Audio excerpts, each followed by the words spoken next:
ভারতবর্ষে অনেকগুলো সাধারণ নির্বাচন হয়েছে। 47 সালে দেশ স্বাধীন হয়, 1950 সালে 26শে জানুয়ারি ভারতবর্ষের সংবিধান গঠিত হয়। 1952, 57, 62, 67, 71, 77, 1980, 84, 89, 91, 96, 98, 99, 4, 9, 14, 19 17টা লোকসভা নির্বাচন ভারতবর্ষে অনুষ্ঠিত হয়েছে। কিন্তু অষ্টাদশ লোকসভা নির্বাচনের মুখে দাঁড়িয়ে আমাদের কেন জানি না মনে হচ্ছে আগামী দিনে আমরা হয়তো ভারতবর্ষে আর ভোট দিতে পারবো না। যেভাবে বলছেন ওয়ান নেশন ওয়ান ইলেকশন,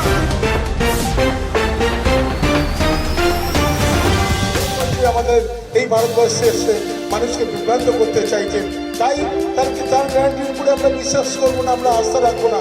আমরা মমতা বন্দ্যোপাধ্যায় তিনি যা বলেন তার যে গ্যারান্টি, সেই গ্যারান্টির উপরে আমাদের আস্থা আছে। তিনি বলেছিলেন 2021 সুজিতদা বলছিল, আমার এখানে সুজিতদা আমাদের কনভেনার এই লোকসভা কেন্দ্রে, তিনি এখানে বলছিলেন যে আমাদের যে লক্ষ্মী ভাণ্ডার, মমতা বন্দ্যোপাধ্যায় যে লক্ষ্মী ভাণ্ডার দিয়েছেন 2021 নির্বাচনে, বিধানসভা নির্বাচনের আগে বলেছিলেন আমাকে আপনারা নির্বাচিত করুন, আমার সরকার করে দিন, আমি আপনাদের লক্ষ্মী ভাণ্ডার দেবো। সারা বছর আপনারা দেখতে পারবেন না, তাই আমরা অনেক কাজ এখনো করে উঠতে পারিনি, অনেক কাজ আমরা করতে পারিনি। কারণ আমি এটা বিশ্বাস করি, কাজ করলে কাজ করার শেষ থাকে না, তাই আমরা কাজ করি, ভুল হতেই পারে। সেই ভুল ক্ষমা মার্জনা করে আমাদের বসিরহাট লোকসভা যে ক্যান্ডিডেট হয়েছেন, খুবই ভালো মানুষ, খুবই শ্রদ্ধেয় মানুষ, খুবই মানুষ, তিনি অভিজ্ঞতা মানুষ, তিনি আমাদের পাশে থাকবেন। এই সভাটাকে সত্যি জনসমুদ্র দেখে রূপান্তরিত হয়েছে যেভাবে, এবং রাস্তায় মানুষের যেভাবে অগণিত ভিড়, তাতে আমরা সত্যিই বুঝতে পারছি জয় শুধু সময়ের অপেক্ষা। এবং বাদুড়িয়া থেকে রেকর্ড সংখ্যক ভোটে জয়লাভ করে আগামী দিনে হাজির শেখ নুরুল ইসলাম আমাদের লোকসভার প্রার্থী, সেখানে বিজয় লাভ করার পথ সুনিশ্চিত করেছেন। এটা কর্মী সভা ডেকেছিল একটা, কিন্তু এটা জনসভা।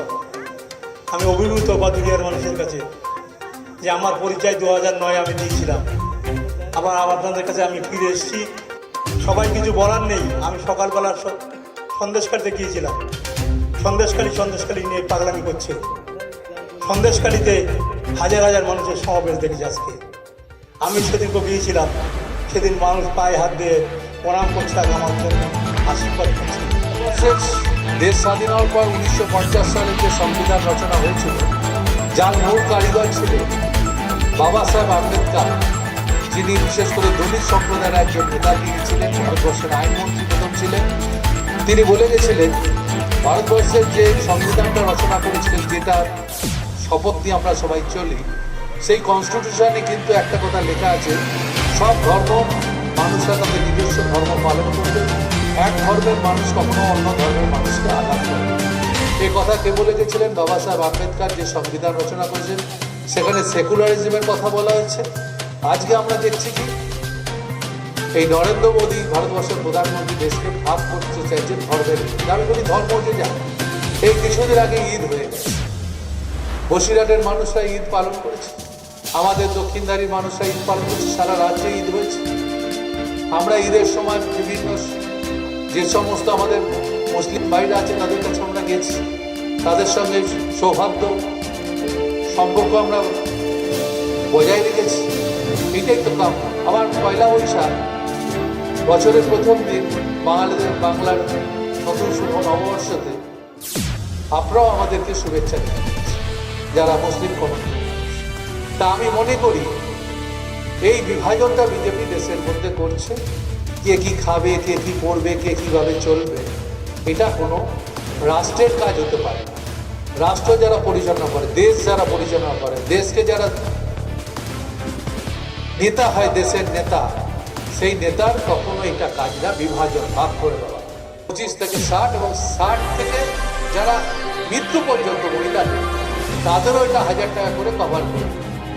তাহলে কোন সরকারটা ভালো? দিদি ভালো তো? তাহলে দিদি ভালো। দিদি বাংলার, আমি বলি, একমাত্র নেত্রী যিনি বাংলায়, যিনি আন্দোলন করে, যিনি মানুষের কথা বলে, সাধারণ মানুষের কথা বলে। আজকে বিজেপির নানাভাবে, আমি বলি বিজেপি একটা বড় লোকের দল, মুষ্টিমেয় কিছু মানুষ বিজেপির দ্বারা উপকৃত হচ্ছে, গরিব মানুষ উপকৃত হয়নি। আজকে যে বলেছে চাকরি দেবে, আজকে চাকরি দেওয়ার জায়গায় কোনো কথা। আজকে আমাদের রেল, যেটা সব থেকে বেশি নিয়োগের জায়গা, সেই রেল আজকে বিদেশের হাতে রেলকে তুলে দেওয়া হচ্ছে। আজকে রেল কাদের ওপর তুলে দেওয়া হচ্ছে? প্রাইভেটাইজেশন করে দিচ্ছে, অন্য লোকের হাতে রেলকে তুলে দেওয়া হচ্ছে, বিমাকে তুলে দেওয়া হচ্ছে, এয়ারপোর্টকে তুলে দেওয়া হচ্ছে। মানুষ কোথায় চাকরি পায়? তাই আমি বলি, আর যখন কেউ চাকরি পাচ্ছে তাদের চাকরি খাওয়ার জন্য তারা উঠে পড়ে লাগছে। আমি বলি, অনেকে অনেক কথা বলে, আমি মমতা ব্যানার্জিকে যতটা স্টাডি করে দেখেছি, তার ক্যাবিনেটে কাজ করার সুবাদে কিংবা দিদির সঙ্গে আমি 99 সাল থেকে আছি, দিদিকে দেখেছি দিদি সাধারণ মানুষের কথা বলে। তাই আমি বলি, যারা সাধারণ মানুষের কথা বলে, সরকারের কাজ মানুষকে বেদনা দেওয়া না, সরকারের কাজ মানুষকে ক্ষতি করা না। আজকে বিজেপির আমলে মানুষের ক্ষতি হচ্ছে, বিজেপির আমলে মানুষের আজকে নাবিশ্বাস উঠে যাচ্ছে। কখনো নোটবন্দি করছে, হঠাৎ চালু করে দিলেন যে নোটবন্দি আমরা করব। তা নোটবন্দিতে গরিব মানুষের কি উপকার হচ্ছে? আজকে নোটবন্দিতে দেখবেন বেশিরভাগ গরিব মানুষ ব্যাংকের লাইনে দাঁড়িয়ে তারা মারা গেছে, কিন্তু বড় লোকের টাকা চেঞ্জ করেছে, গরিব লোকের আজকে হয়রানি হয়ে গেছে নোটবন্দি। এখন বলছে সিএ চালু করে।